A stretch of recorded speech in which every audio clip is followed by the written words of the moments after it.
Next time you go to the supermarket to buy a soap, liquid soap or any other type of soap, I want you to look at the ingredient list. If it says sodium Laureth Sulfate, SLS, at the top of the ingredient list, I have news for you. This is not real soap. And I know that sounds very strange. It says soap all over the packaging. You use it like soap, it lathers and it cleans. But technically, it's built around surfactants, synthetic surfactants, and not actual saponified oils. Cosmetic regulators in the US actually have two separate categories for those products. The soaps made through the saponification reaction and the products made using synthetic detergents. And in the US, you cannot actually label a product as a soap if it does not come from the saponification reaction. While in the EU, you can still label a soap as soap even though it does not come from the saponification reaction and it contains synthetic detergents. Now, these synthetic detergents, I'm not saying they're not doing their work. They actually work pretty well. They're very good at cleaning and stripping away dirt and fat from your skin.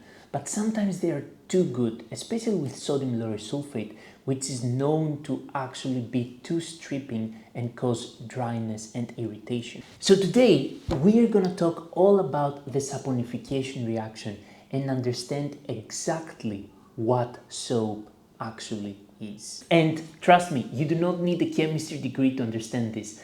This is very simple.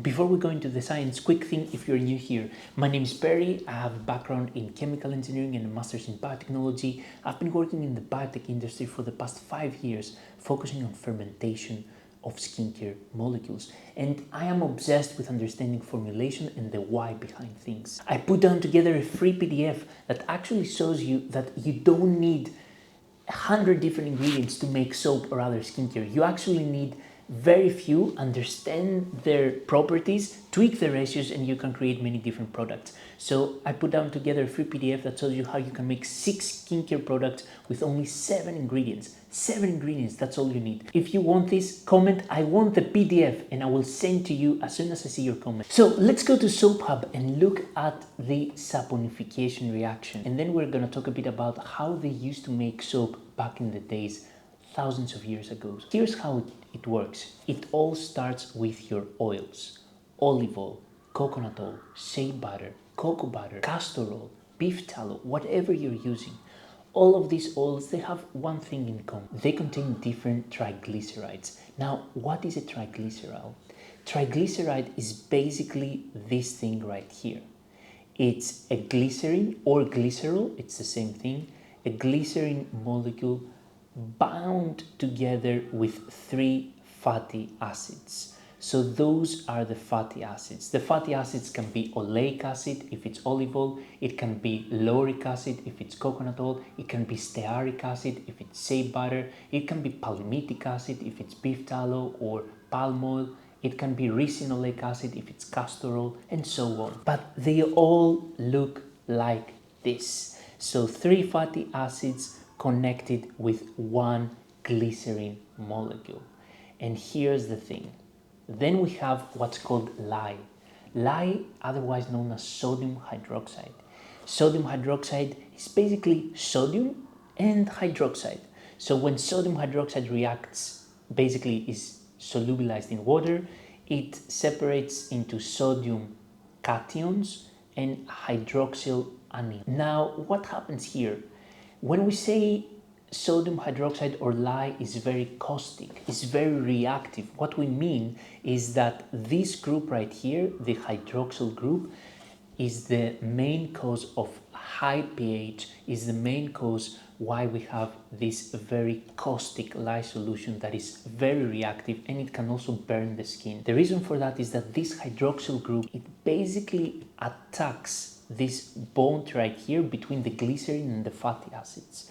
So once it attacks this bond, it breaks. And now we have 1 glycerin molecule flying here, and the 3 fatty acids, they basically connect with the sodium cation that we have right here. So that's how you get 3 soap molecules and glycerin. This is basically the saponification reaction, is that you have oils, which is basically an acid because they contain these triglycerides with fatty acids. Then we have sodium hydroxide, which is basically a base. Acid and base creates a salt.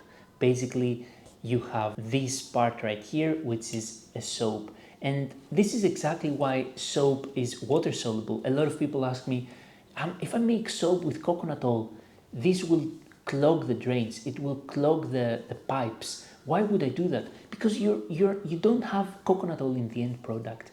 Basically, coconut oil, olive oil, they saponify. They don't stay in their original form.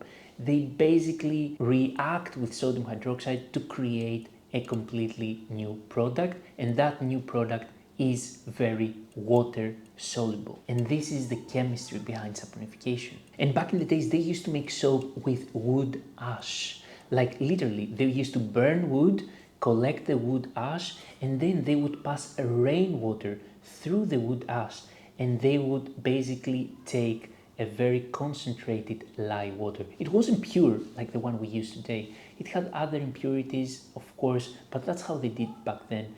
And instead of sodium hydroxide, this contained potassium hydroxide, which is a different type of lye that leads to a softer type of soap, more like a paste, and it's also what is used to make liquid soap. And then they would basically take the potassium hydroxide lye, which was basically the water that came out, the filtered water that came out of the wood ash. They would mix it with, back then, animal fat mainly, into a pot, and they would heat it to create basically hot process soap. And this is how soap used to be made for many years, until we started having pure lye, pure sodium hydroxide, pure potassium hydroxide, which led to modern soap making. So a normal soap that you will find in the supermarket will, if you look at the ingredient list, it will say things like it will either say saponified olive oil or saponified coconut oil, or it will just say the chemical name, which is, for example, for olive oil, it will say sodium ollate,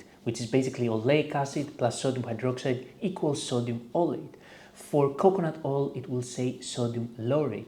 So if it has those names, then you know you are actually washing with a real soap that comes from the saponification reaction. And by the way, remember to sign up to the waitlist on the description below to claim your 31% offer for my video course and Soap Hub tool access. This is a once per year offer that I'm opening June 24th, which is my birthday, and I'm turning 31 years old. This is exactly the tool that I wish I had when I was starting out soap making. Thank you so much for watching this video.